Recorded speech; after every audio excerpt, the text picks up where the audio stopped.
Have you ever wondered if those little coincidences in your life were actually whispers from something greater? You think of a friend you haven't spoken to in years, and suddenly their name lights up your phone screen. A strange symbol shows up in your dream, and then you see it again on the street, in a book, on the side of a bus, until you can't ignore it anymore. We're told these things are random, but what if they're not? What if every so-called accident is part of a deeper dialogue between you and the living intelligence of the universe itself? Carl Jung called it synchronicity, meaningful coincidence. Neville Goddard described it as the bridge of incidents, the invisible path that unfolds once you dare to live as though your desire were already true. And modern quantum physics tells us something. Striking the observer is never passive. The act of observing actually shapes what comes into form. You are not just watching reality play out. You are helping select which version of reality crystallizes in front of you. Think about it this way. Life is less like a rigid machine and more like a river responding to the shape of its banks. Your inner state, the thoughts you nurture, the feelings you embody, the vibration you carry, is the riverbank. The water, the flow of events, bends itself around your inner contours. What you call a coincidence is often the water curling back, reminding you of the shape you've already carved inside. For most of us, this language of synchronicity is happening all the time, but we don't recognize it. It's like hearing a foreign tongue. You catch fragments, but you don't understand the meaning. The universe speaks in symbols, in numbers, in repetitions, in the right person showing up at the right moment. But unless we pause, unless we breathe and open ourselves with a kind of childlike curiosity, we miss it. We dismiss it as nothing. And when we do that, we turn away from the very guidance that is trying to lead us to our next chapter. Neville Goddard taught that you don't need to wait for proof before stepping into your new state of being. He said, feel it first. Let the sensation of already having what you desire settle deep into your body, like slipping into warm water. That feeling plants a seed, and soon, the so-called coincidences begin to assemble themselves. The chance meeting, the unexpected phone call, the door you didn't even know was there suddenly opening before you. The mistake most people make is that they try to force it. They check constantly for results. They plant a seed and then dig it up every morning to see if it has sprouted. That kind of anxious control only disrupts the process. The universe doesn't respond to your surface thoughts. It responds to the steady frequency of your deeper state. It responds to the vibration you hold when you've stopped demanding proof and simply allowed yourself to rest in certainty. And here is something even more extraordinary. Synchronicities are not just about you as an individual. Jung discovered that entire collectives, whole cultures, even humanity itself, can dream the future before it arrives. He once envisioned a massive wave sweeping across Europe, and months later, the First World War broke out. He realized he had tapped into a collective field, a frequency of consciousness that was already vibrating with what was about to come. So, what does this mean for you? Sitting here listening right now, it means that every time you feel the gentle nudge to call someone, every time you sense the urge to turn left instead of right, every time you catch a number repeating itself or a symbol crossing your path, you are being spoken to. The field of life is answering you. It's not a language of linear cause and effect. It's a language of significance, of resonance, of vibration. To truly hear it, you don't need to strain your mind. You don't need to calculate or analyze. You need to soften, to breathe, to allow. Imagine a bird gliding on invisible currents of air. It doesn't flap desperately to stay aloft. It leans into the unseen stream and lets the wind carry it. In the same way, your role is not to force reality into submission, but to attune yourself to the invisible currents already carrying you where you most need to go. Think of the last time something came into your life effortlessly. Maybe it was a job that found you instead of the other way around. Maybe it was love that showed up when you stopped searching. Maybe it was a simple moment of peace that arrived, the instant you gave up trying to be at peace. That is the natural state of synchronicity. Force creates resistance. Ease creates flow. So, as you move forward, ask yourself, what state am I broadcasting right now? Because the universe is always listening. If you're sending out worry, you will meet more reasons to worry. If you're sending out gratitude, life will find ways to return that gratitude to you, multiplied. This isn't punishment or reward, it's simply resonance. Like a tuning fork, humming, until another begins to vibrate with it. This conversation between you and the universe has been happening all along. It didn't start today, and it won't stop tomorrow. The only real question is whether you are ready to hear it, whether you are willing to slow down enough to notice the patterns, whether you are ready to shift from seeing yourself as a victim of chance to recognizing yourself as a participant in the creative field. Because here's the truth, you have never been alone in this process. Every symbol, every dream, every repeated number or unexpected encounter has been part of a dialogue guiding you back to the wholeness you already are. You are not waiting for the universe to finally notice you. The universe has been speaking softly, patiently waiting for you to notice it. 1. The symbolic language of the universe. There comes a moment in every seeker's life when you begin to realize that reality is not mute. It has never been silent. The universe is always speaking, but its language is not words on a page or voices in the air. It speaks in a more delicate way through numbers that repeat until you finally notice, through dreams that linger in your chest like half-remembered songs, through sudden impulses you can't explain, or even through the fragile shattering of a glass. At the exact instant, a chapter of your life comes to an end. These are not accidents. They are symbols, alive with meaning. Symbols are the alphabet of the soul.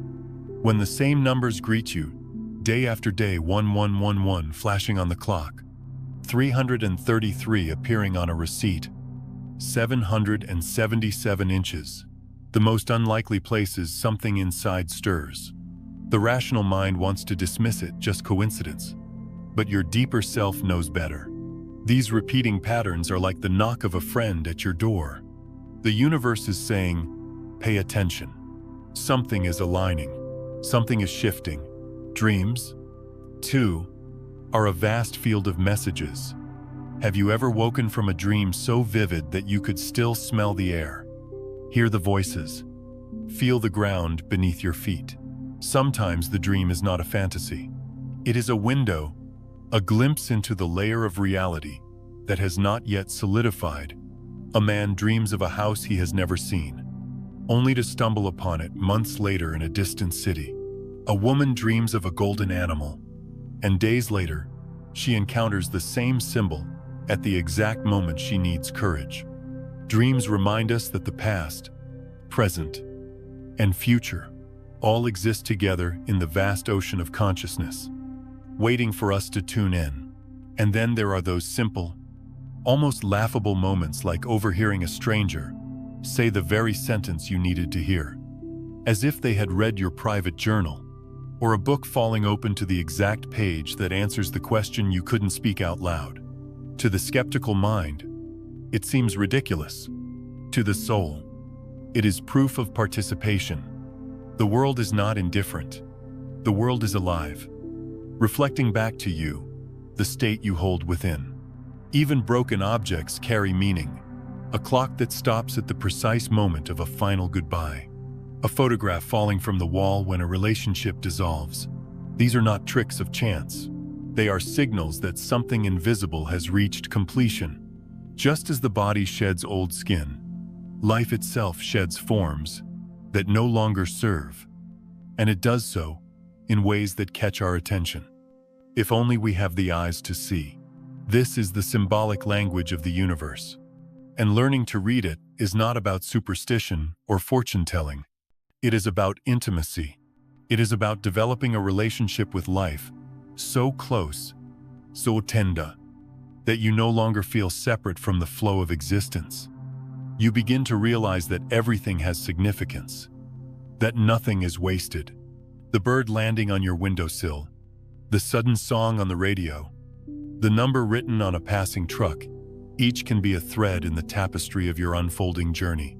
The key is not to force meaning onto everything, but to listen with openness. A symbol will carry weight in your heart. It will feel alive.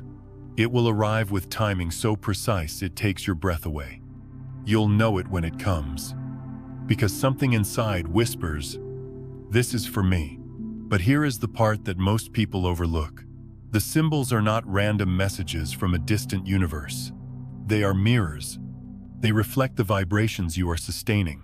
When you carry fear, the symbols echo fear. When you nurture gratitude, the symbols echo gratitude. The universe is not trying to trick you. It is showing you yourself. It is like standing before a living mirror, one that doesn't just reflect your face, but reflects the state of your consciousness in forms and events. This is why paying attention matters. If you dismiss the symbols as nothing, you miss the dialogue. You miss the opportunity to adjust your inner state and watch the outer world adjust with it. But if you welcome them, if you treat them as the gentle taps on the shoulder that they are, you begin to live in partnership with life itself.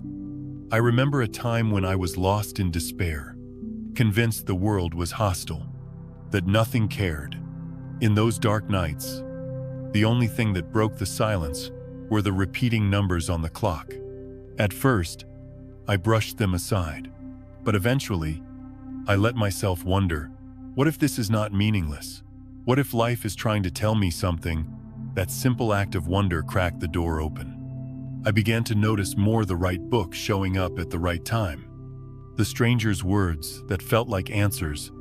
It was as if the universe had been knocking all along, waiting for me to listen. And that is what I want to tell you. Now, you do not need to force the universe to speak. It already is. You do not need to strain to create synchronicities. They are already forming around you. Your only role is to notice, to open, to allow. It's like standing by a quiet river. If you are busy shouting, you will miss the sound of the water. But if you fall silent, if you let your breath soften, you will hear the gentle current carrying everything in its time. Symbols are the river's voice. They are not here to confuse you. They are here to remind you that life is not random, that you are not alone, that there is meaning woven into the fabric of your days.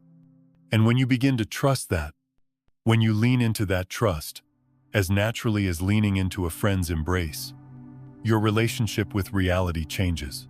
You no longer walk through life as a victim of chance. You walk as a participant in a living conversation, one where every step, every sign, every echo is guiding you deeper into alignment with who you truly are.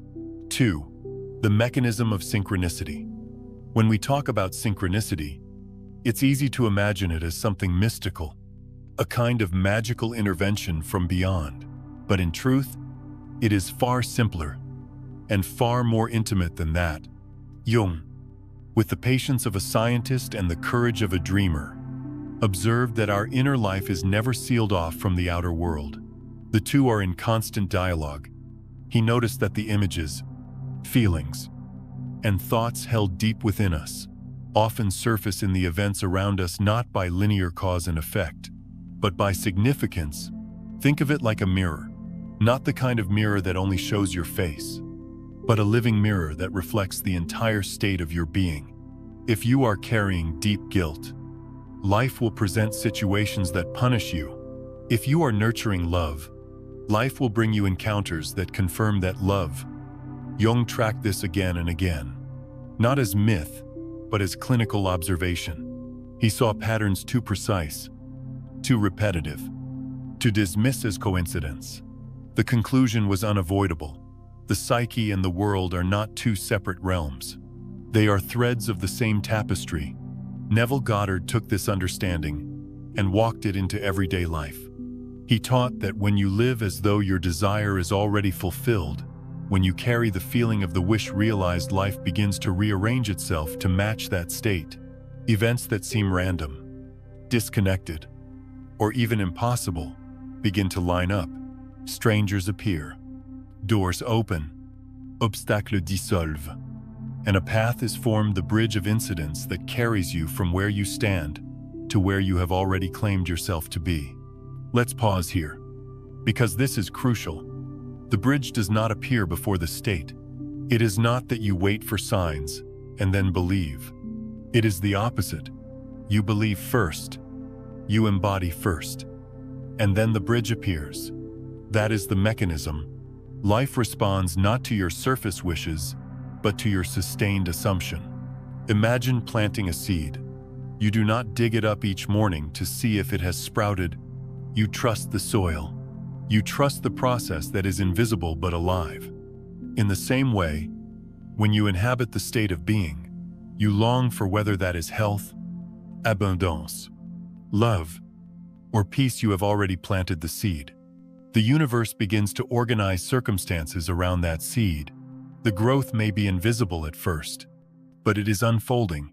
The bridge of incidents is forming beneath the surface of your awareness. And here is something Goddard emphasized. You are already doing this unconsciously. Every state you hold, every assumption you refuse to release, is already creating a bridge. If you assume disappointment, life will provide the events to justify it. If you assume rejection, the world will echo that belief back to you. This is not punishment. It is the law of resonance. You always meet yourself in the form of external events. I remember a man who desperately wanted to travel to Barbados. He had no money. No clear plan. Yet, every night, he imagined himself there, feeling the warm sand, hearing the sea, sensing the joy of being home again. Within weeks, a former employer contacted him with a job that required his presence in Barbados.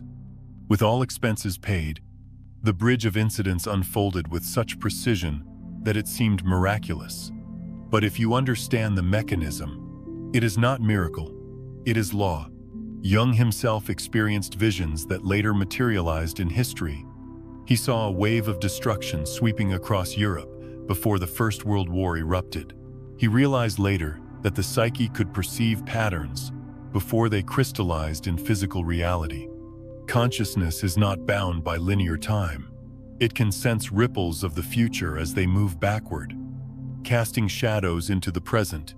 This is why dreams, intuitions, and synchronicities often feel prophetic. They are glimpses of a pattern in formation. Think of life like a great orchestra. Your inner state is the conductor's hand, and the outer events are the instruments responding. If the hand is steady and clear, the symphony aligns. If the hand is chaotic, the music falters. But the orchestra never stops playing. The mechanism of synchronicity is always active, always translating your inner rhythm into outer melody. What makes this so healing is the realization that you are not at the mercy of random chance. You are participating, whether you know it or not. Every time you shift your state inwardly, you shift the direction of the bridge outwardly. And this shift does not require force. It does not require endless effort. It requires surrender. It requires the quiet courage to rest in the feeling of already being. That is why Neville spoke so much about the state of consciousness before sleep. In that twilight moment, when the critical mind softens, your assumptions sink directly into the deeper layers of your being. From there, the bridge begins to build itself. You don't control how the incidents will connect. You only sustain the inner state and allow life to handle the details. Sometimes the bridge looks messy. Sometimes events seem to fall apart before they come together. But even the breaking of old forms is part of the alignment. A closed door, a lost opportunity, an unexpected detour. These are often the very steps that lead you across the invisible bridge. What seems like loss can be the clearing that makes space for fulfillment. So, the mechanism of synchronicity is not about magic tricks or wishful thinking. It is about the law of correspondence between inner and outer. It is about resonance. It is about the truth that what you sustain within becomes flesh in the world around you. This is not theory. This is lived reality. And once you begin to see it, once you truly trust it, life ceases to feel random. It becomes responsive, intimate, and alive. 3. The power of feeling and belief. If there is one truth I have learned through years of stumbling, falling, and slowly rising again, it is this: life does not answer the noise of surface thought. Life listens to something deeper. It listens to the vibration of your being, the quiet hum beneath your words, the feeling you sustain when no one is watching. You can speak affirmations all day long. You can think positive thoughts until your head aches. But if underneath it all, you are trembling with fear or aching with doubt, the universe will respond to that hidden current. Because what creates reality is not the fleeting thought, it is the sustained feeling. Neville Goddard used to say, "Feeling is the secret." And as simple as that sounds, it took me years to understand. I thought if I could think the right words, if I could force myself to visualize harder, then life would change. But nothing shifted until I surrendered into feeling. It was when I stopped pushing and instead allowed myself to embody the sensation of already having what I longed for that the world began to bend toward me. Think of feeling as the root system of a tree. Thoughts are like leaves appearing and disappearing with the seasons, changing color, falling away. But the root is what anchors the tree, what pulls nourishment from the soil, what determines whether the tree will stand tall or wither. Feeling is the root. Belief is the soil it draws from. Together, they create the conditions for life to respond. Take abundance as an example. You may look at your bank account and see emptiness. The mind reacts with fear, with scarcity. But if in the middle of that moment, you dare to shift not in thought alone, but in the very core of your feeling, something extraordinary happens. If you begin to feel wealth in your bones, to imagine the security as if it were already here, the vibration of poverty loosens its grip. And though the numbers may not change overnight, the bridge begins to form. Opportunities arise. A debt unexpectedly clears. Someone offers a helping hand at the precise moment you need it. This is not fantasy. This is alignment. The universe rearranges itself according to the inner climate you carry. I remember a businessman who was drowning in the fear of bankruptcy. Every day he checked his accounts, counted losses, worried himself into exhaustion. Then he decided to do something radical. He stopped feeding fear and began cultivating the feeling of prosperity. Each night before sleep, he imagined the texture of money in his hands. He felt the security of bills in his pocket, the relief of knowing all was well. Within weeks, an old client, long forgotten, appeared and repaid a debt with interest, moved by a compulsion he could not explain. That is the power of feeling, not the surface image alone, but the sensation of it already real. When the body and heart are convinced, the world has no choice but to echo back. Belief acts as the container for these feelings. If you feel wealthy but believe deep down that you are unworthy, the signal is mixed, and the results will be unstable. Belief is like the foundation of a house. If the foundation is cracked, no matter how beautiful the walls, the house will falter. When belief and feeling align, though, the structure is unshakable. It is important to know this belief does not mean blind faith. It means lived trust. It means allowing yourself to lean into the unseen, not with desperation but with quiet assurance. Belief is the ground you stand on when evidence is still invisible. It is the soil into which the seed of feeling is planted, and in time, it will bear fruit. Now, some might say, but isn't this just self-delusion, pretending something is true when it is not? The answer is no, because reality itself is not fixed. Reality is fluid, responding to consciousness. To assume the feeling of your desire fulfilled is not to lie to yourself. It is to select the possibility that already exists in the field of infinite possibilities. It is to claim it, to nourish it with your inner attention, until it crystallizes into form. Think about the times you felt certain about something before it happened. Maybe you just knew you would get the call, or that the opportunity would come, or that the person you were about to meet would change your life. That certainty was not a trick. It was the alignment of feeling and belief, already creating the bridge before your eyes could see it. The challenge, of course, is that we often sabotage ourselves. We feel abundance at night, but worry by day. We imagine love in meditation but rehearse rejection in daily life. And then we wonder why nothing changes. The field is not confused, it simply mirrors the mixed signals we send. To live in coherence means to guard your inner state, to return again and again to the feeling you have chosen, until it becomes second nature. This is why moments of quiet are so vital.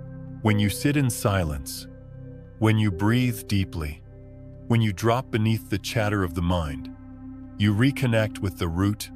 You return to the place where feeling is born. From there, you can gently choose again. You can lean into the sensation of wholeness, of peace, of love already here. And when you do, life begins to soften. Struggles ease, not because the outer world has instantly changed, but because you are no longer fighting with it. You are inhabiting a state that naturally calls forth the experiences you seek.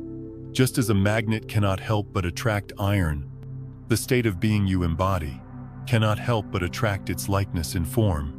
The power of feeling and belief is not about pretending life is perfect. It is about knowing that beneath the surface chaos, there is a law. Steady and unyielding life reflects what you deeply feel and believe. When those two align, the reflection becomes clear. So, as you walk through your days, I invite you to notice what you are feeling beneath the surface thoughts. Notice what you are believing about yourself, about life, and then, with compassion, with gentleness, to begin to shift, not with force, but with trust. Cultivate the feeling of already being. Choose the belief that you are worthy, that life is kind, that you are supported. And then watch as the bridge of incidents builds itself in ways you could never have predicted. Because in the end, it is not your anxious striving that shapes your life. It is the vibration of your heart. It is the quiet pulse of your belief. It is the feeling you dare to live in, long before the evidence appears. That is the true power, and it is available to you, here and now. 4. The types of synchronicity. Synchronicity is not a single color. It comes in many shades, each carrying its own message. To me, it feels like the universe has different tones of voice.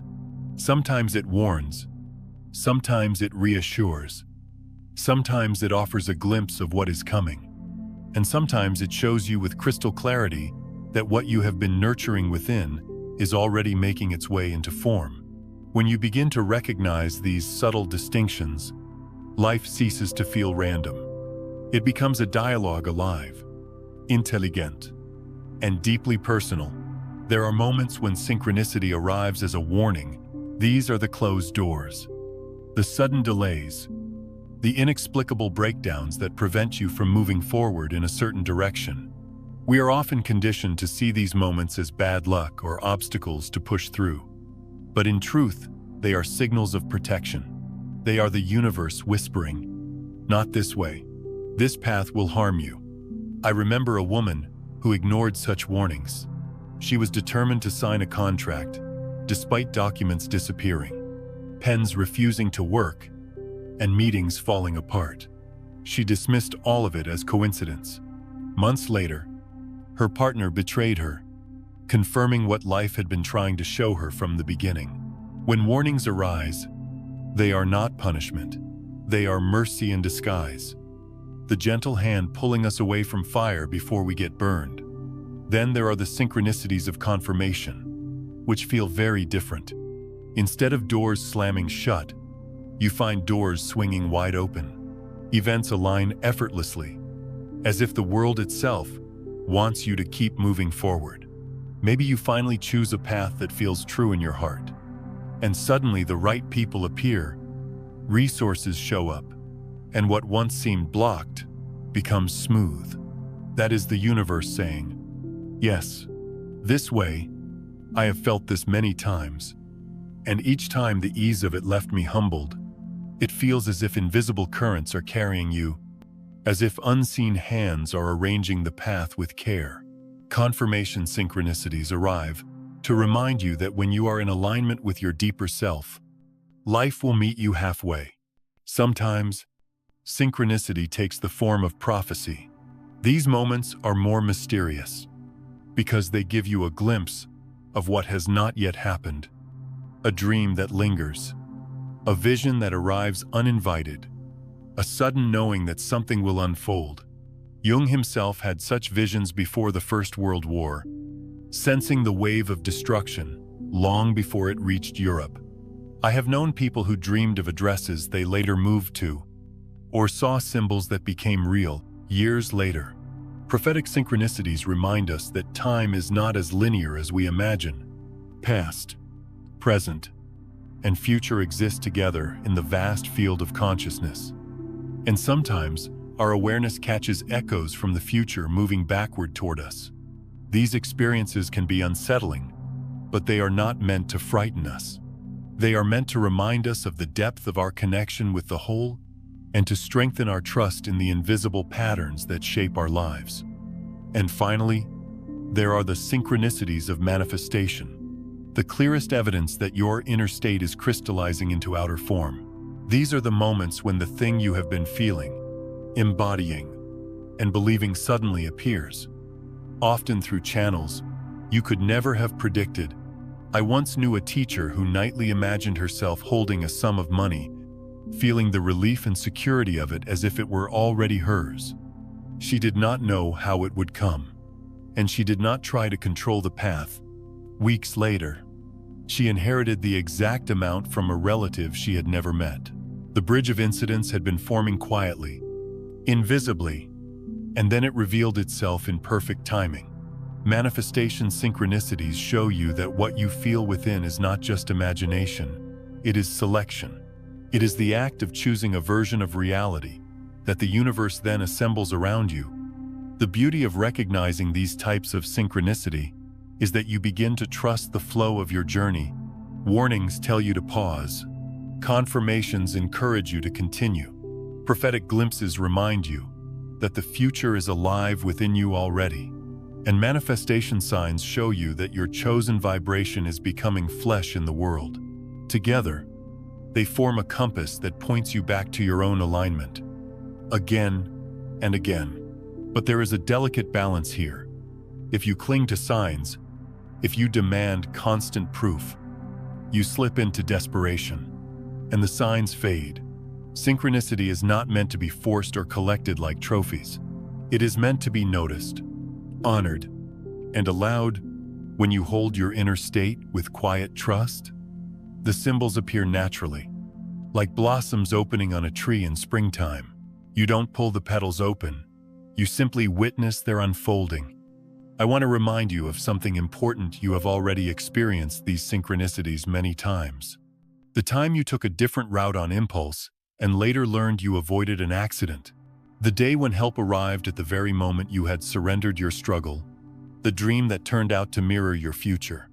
The repeating numbers that made you pause and smile, sensing you were not alone. These are not random curiosities. They are part of a living conversation. And once you allow yourself to see them for what they are, life changes. You no longer feel abandoned or at the mercy of chance. You begin to feel accompanied, guided, supported. Even when things fall apart, you sense that something deeper is arranging a new path. Synchronicity becomes less about magic and more about intimacy. It is the intimacy of a universe that is alive, responsive, and in constant dialogue with the essence of who you are. 5. The practice of revision and changing the past. One of the most liberating truths I have discovered on this journey is that the past is not as solid as we have been taught. We grow up believing that what has happened is fixed, carved in stone, untouchable. But Neville Goddard offered a radical insight. Memory is not the event itself.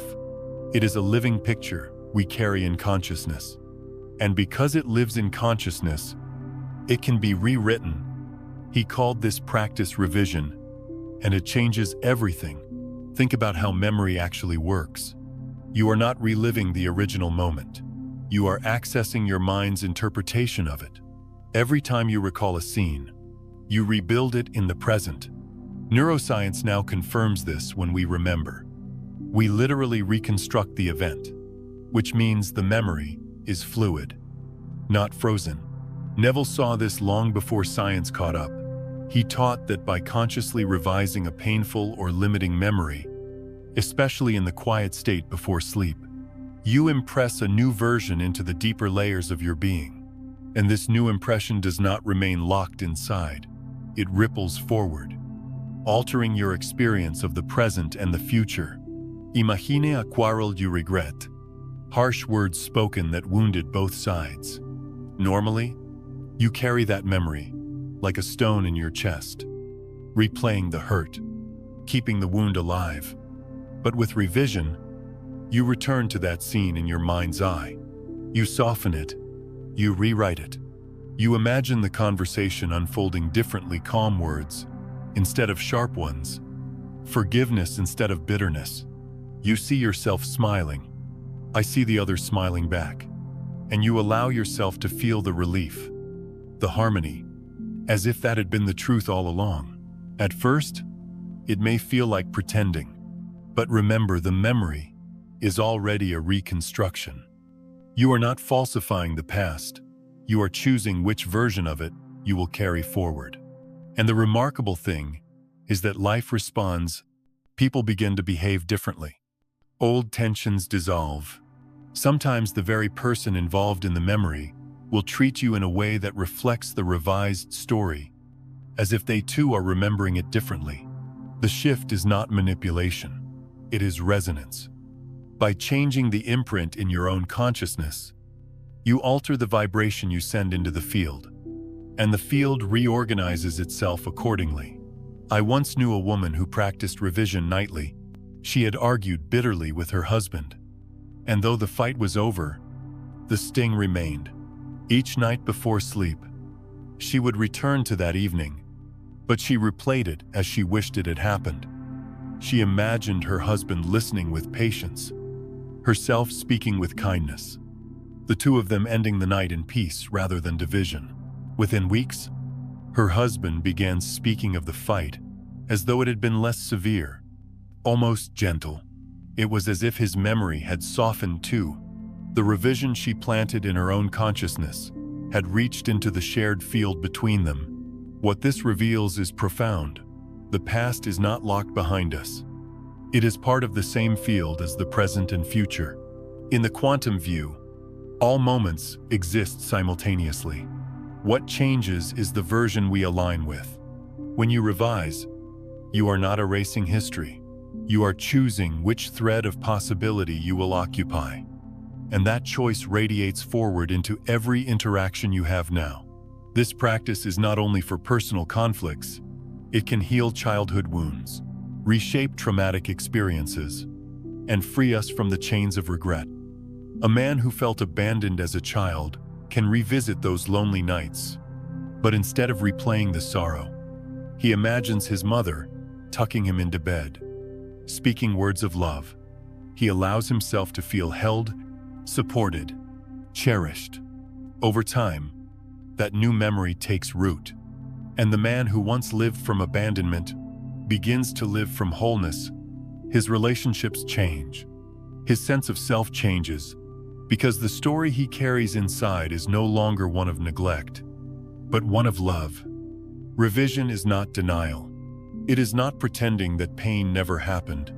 It is reclaiming your power to decide how the past will live inside you. The wounds may have occurred, but you choose whether to let them define you, or to let them transform into seeds of healing. By revising, you shift from being the victim of memory to being the author of memory. And as the author, You decide how the story shapes your present and future. The best time for revision, Neville taught, is the state between waking and sleep. In that liminal moment, when your body relaxes and your mind grows quiet, the gates of the subconscious open wide. What you impress then sinks deeply, bypassing the resistance of the analytical mind. It is like planting seeds in fertile soil. You don't need to repeat it endlessly. One sincere planting in that quiet state can alter the trajectory of your life. I know this may sound impossible if you are still thinking of time in a straight line, but the more you practice, the more you feel its truth. You will notice subtle changes. First, relationships softening, opportunities opening, where once there was resistance, even your own memories shifting in how they feel. And then you realize you have changed the past by changing how you hold it now. When I look back on my own darkest seasons, I see how revision became a lifeline. There were nights when I was buried under regret, haunted by mistakes I could not undo. But instead of drowning, I began to rewrite. I saw myself acting with wisdom instead of fear, speaking with kindness instead of anger. And slowly, I felt the weight lift. My present began to reflect the new version I had chosen. It was as though the universe said, "If you are ready to carry a new story, I am ready to give you a new life." This is the quiet miracle of revision.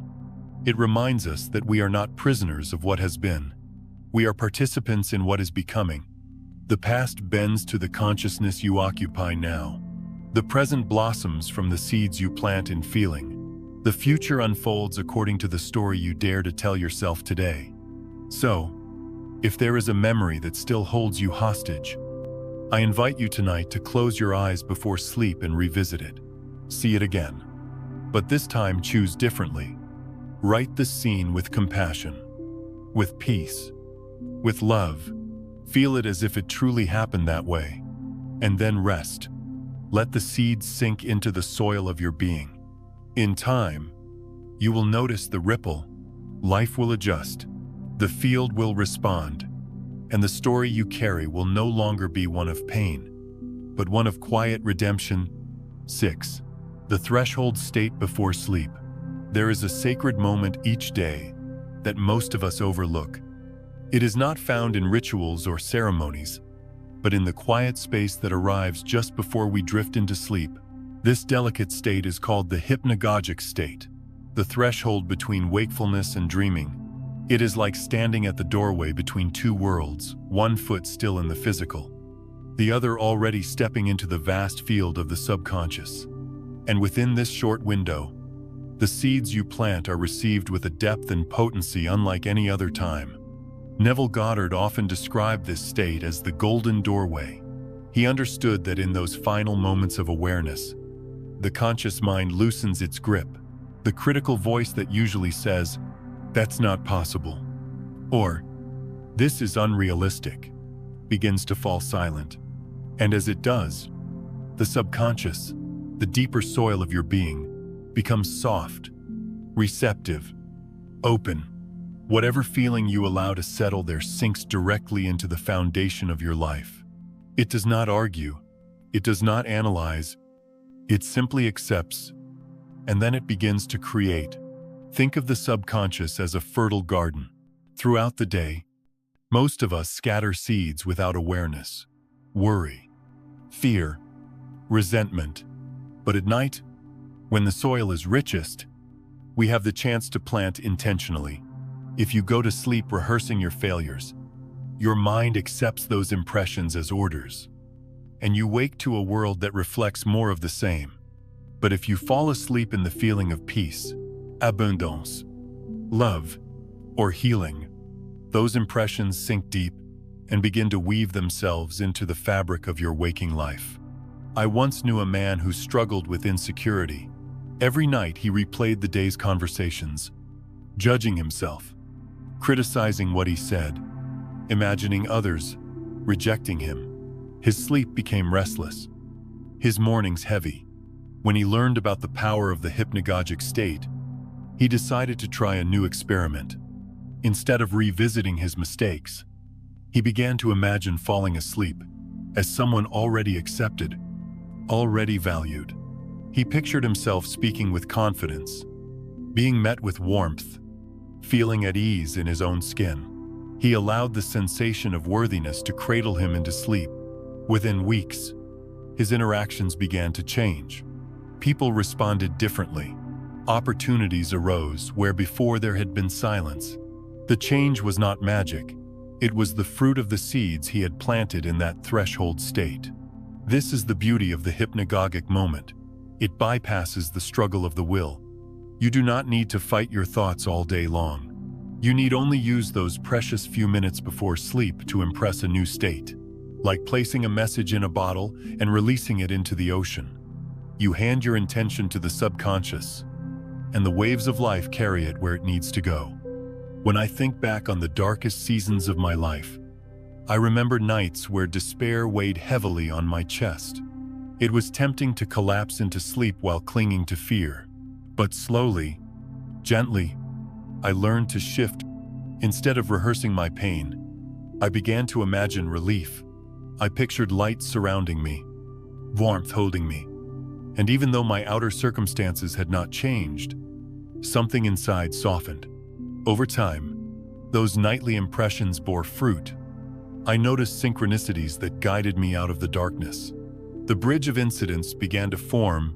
What I had dared to feel in the hypnagogic state became the reality I lived in daylight. Science, too, supports this mystery.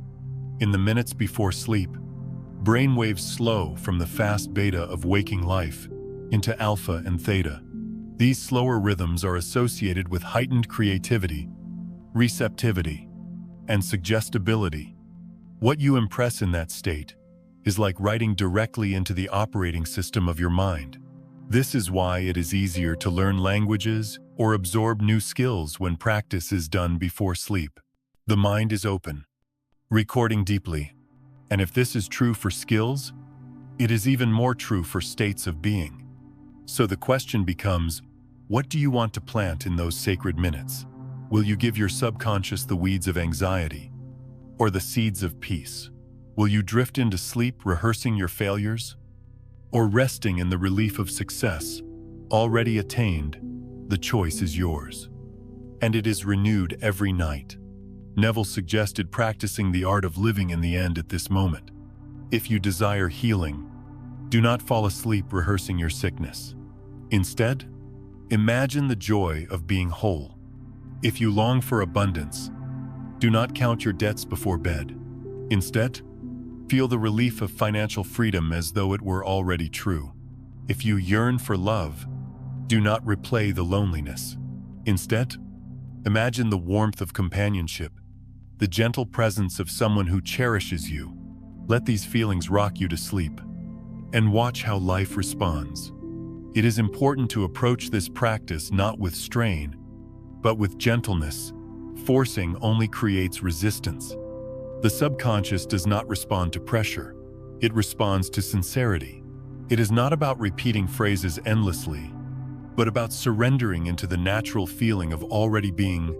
Just as a child drifts into dreams cradled by safety, you drift into new realities, cradled by chosen feelings. I encourage you to see each night as a gift, no matter how heavy the day has been, no matter what mistakes you have made. When the time comes to lay your head down, you are given a fresh chance. You are invited to step into the golden doorway, to leave behind the noise, and to plant anew. In this way, sleep becomes more than rest. It becomes creation.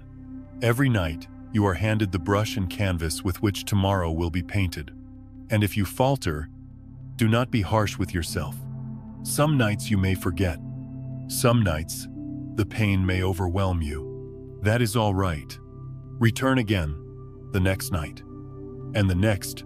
Consistency matters more than perfection. Over time, the new impressions will take root.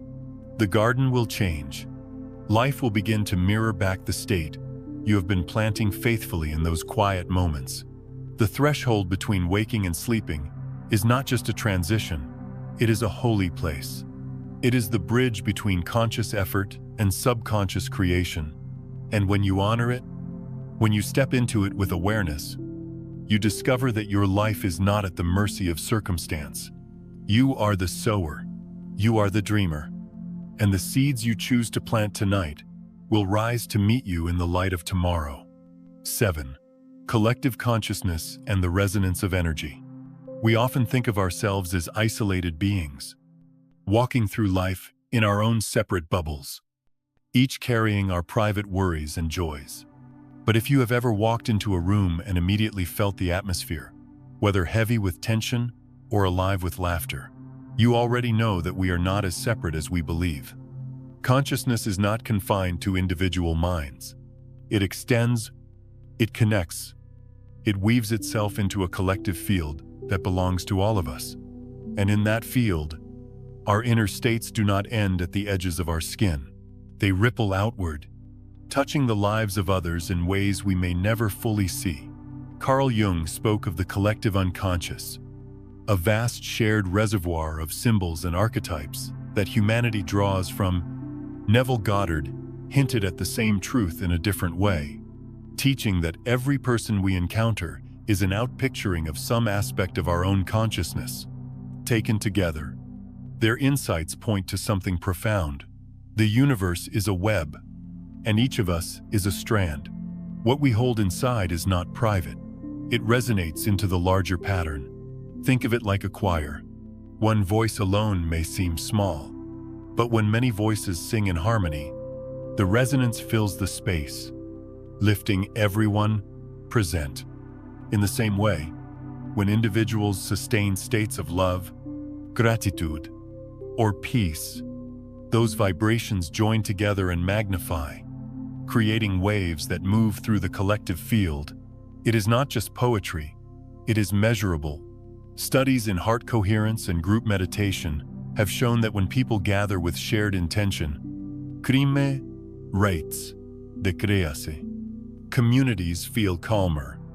Even the rhythms of nature respond.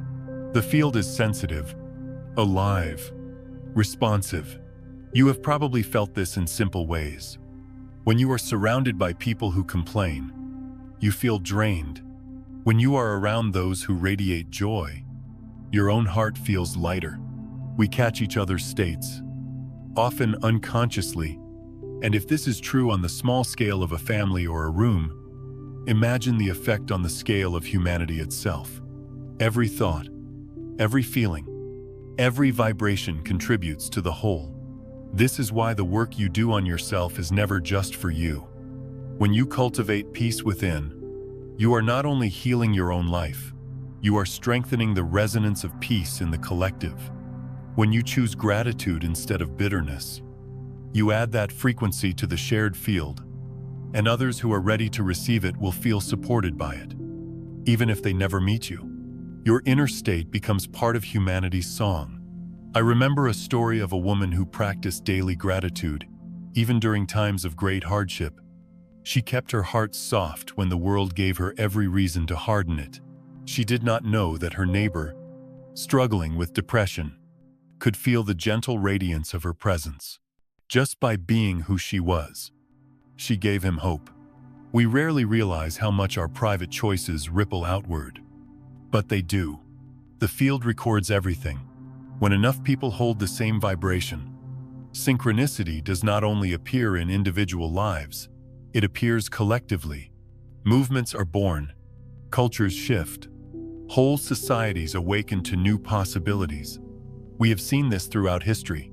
Periods of darkness give way to waves of creativity, compassion, and renewal, because enough individuals begin to resonate at a higher frequency, and the collective follows.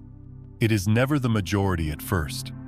It begins with a small group of people who dare to embody what the rest have forgotten. Their resonance becomes a seed that grows until the field itself tilts in a new direction. And here is the beauty: you do not need to change the whole world by force. You do not need to persuade, argue, or fight endlessly. Your task is to embody the state you wish to see reflected. If you long for peace, live it. If you yearn for kindness, Let it begin in you. If you want a more compassionate world, nurture compassion in your daily interactions. These are not small acts. They are transmissions. They enter the field, and the field does not forget. I know it can feel overwhelming when you look at the suffering in the world. It is easy to believe that one person's inner work makes no difference, but this is the illusion of separation. In truth, your vibration is never just your own. It participates in the resonance of the whole. Like a pebble dropped into water, the ripples extend far beyond what your eyes can track. You may never know the lives touched by your choice to forgive instead of condemn, to hope instead of despair, to love instead of fear. But the field knows, and the field responds. There is a phrase that comes to me often: when you lift yourself, you lift the field, and when the field rises, it becomes easier for others to rise too. That is why your healing matters. That is why your inner practice is sacred. You are not just mending your own heart, you are participating in the healing of humanity. So as you move through your days, remember that you are both a receiver and a transmitter. You receive the currents of the collective. Yes, but you also contribute to them.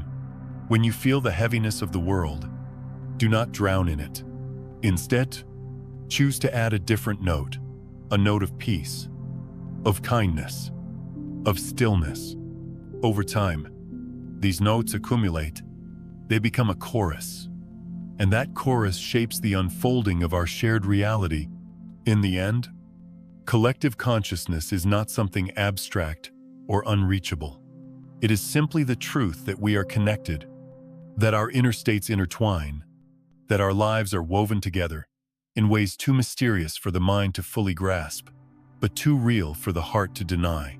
And when enough of us choose to sustain love, gratitude, and awareness, synchronicity itself shifts.